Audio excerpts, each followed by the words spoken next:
And now sports with Chris Duerr from the Little Jess Chrysler Dodge Jeep and Ram Sports Desk. With a win tonight at Flynn Stadium, Hannibal Soccer could achieve a first-ever program landmark, a season series sweep of crosstown rivals Quincy High School and Quincy Notre Dame. Although the Blue Devils would make that a thorny proposition at home tonight, both keepers up to the task of trying to keep this thing clean. Check it out, Lance Venverlos, quick off his line and really good with the deflection right there. At the other end, coming off the corner restart, it's Clayton Nyson for Hannibal with the stymie right there. Next time up, Hannibal on the attack as well.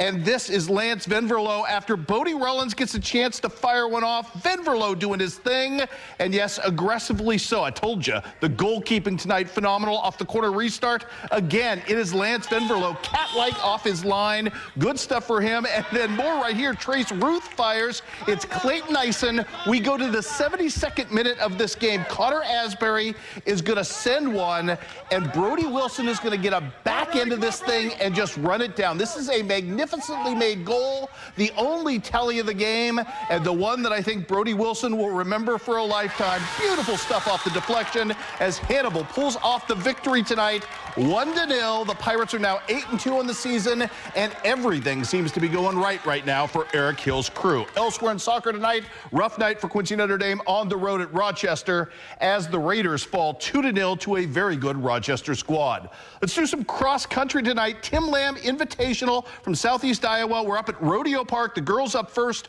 Fort Madison hoping to win on its own sod at Rodeo Park. Iris Dahl of Washington. She would be your #1 overall finisher. Remember, we have an A and a B division, big schools and small school finishes. Dahl finishes in a time of 19:45.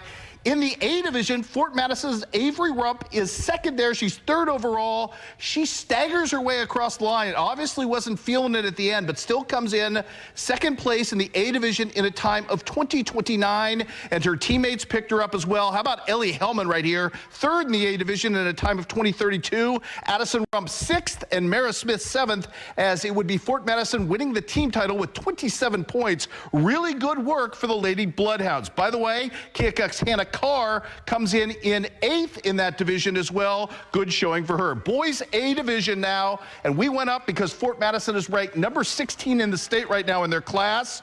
Individually, the low local today went to Clark County's Mason McDaniel, running in the small school B division in this one, as he would finish today in the 5th place, as I mentioned. Fort Madison's Jacob Schottenkirk coming up here with the strong finish at the end as he closes out strong, trying to get his team back and up and in the middle of things. And as we take a look at the final standings now on the point side of things, because we also had really good showings across the board tonight from Fort Madison on the boys' side as well, with Kelvin Johnson with a 10th place finish. It was the Fort Madison girls, as I mentioned, first. KHQA girls were 4th. Central League girls were 4th in the B division. Fort Madison boys are 3rd in the A division. The Clark County boys finished 5th in the B division as well. All right, let's do some softball from tonight. It was Highland jumping all over Kirksville. 10-0 your final there. North Shelby with 24 runs to beat Lynn County on the road. How about Clark County starting to put it all together? Nice win for the Lady Indians, 12-1 over La Plata tonight. Monroe City snaps South Shelby's 7-game win streak 9-5. How about a little Brady Keller action today? 2 for 5 with 4 ribbies in that one. Silex, too much for Canton, winning 9-3. Van Far falls to Mark Twain, 13-3 your final on that one. Also, we've got Hannibal today in tennis claiming the NCMC title with a 7-2 win over Marshall. One more softball score to sneak in for you that came in late. Bowling Green, a 10-0 winner in the Flower City. All right, we've got some volleyball for you coming in tonight in the Western Big Six. Both Quincy and High and Moline 5-0 in conference play. Battle of the undefeateds. How about Edie Campbell setting the tone early off the set from Elise Damon? Good stuff with the early force, and then the blocking was spirited as well for Kate Brown's crew. As Alyssa Farlow, she's about to be one-woman highlight material right here, putting up a force field right there. Farlow can do things on the attack as well, as you will see right here. Working from the odd angle, still gets this down with a wonderful result. And how about another Farlow rejection at the net? She was playing high and well above the net tonight and getting the job done for her. Good stuff from her. And then Quincy High School in that first set, down a bit, trying to fight their way back. It's Ayanna Douglas time coming up right here with a little finesse action. She does the finesse thing. Madison Luce is going to let fly with the power, as it would be Moline, however, closing out Quincy High School in straight sets tonight. 25-18, 25-21 is your final. Other scores to pass along today. No, more volleyball. Let's take you to Southeastern tonight, where the Lady Suns were taking on Western. Great service ace right off the bat from Jalen Van Beck right there. Made it 10-6 in favor of the Suns at that point. Then center dump action coming up right here from Amanda Stevens. She's good enough to make that happen as well. This is also a bit of a rigged game, if you could, because Miss Rigg going to do some work right here and punish the Western mistake. More to come, more service fun as well. Kara Stevens serving up a little acage for her squad as well.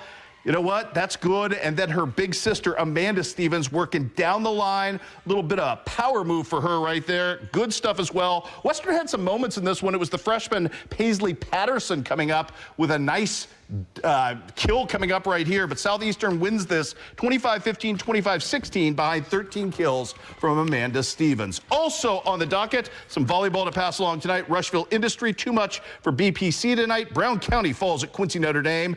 Beardstown with a nifty win over the Lady Ducks of Havana. It was Illini West going on the road and beating Payson tonight, 2-0. Holy Trinity with a big win tonight on the road at New London, 3-0 your final there.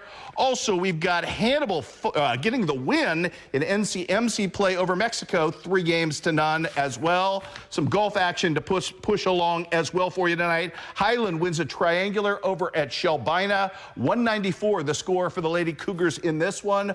Also on the docket, we're going to talk about the Illini West boys on senior night. Man, they were 1 under par tonight as a team with a 139. Nolan Murphy, 3 strokes under par to be your medalist. On the girls' side, Unity didn't have enough points to post a team score. The Illini West girls win 207 to undecided there, but Hattie Wood gets the medalist honors for the Chargers with a 49 in that one as well. And we, my friends, have reached week 4 of the high school football season. All your fun highlights right here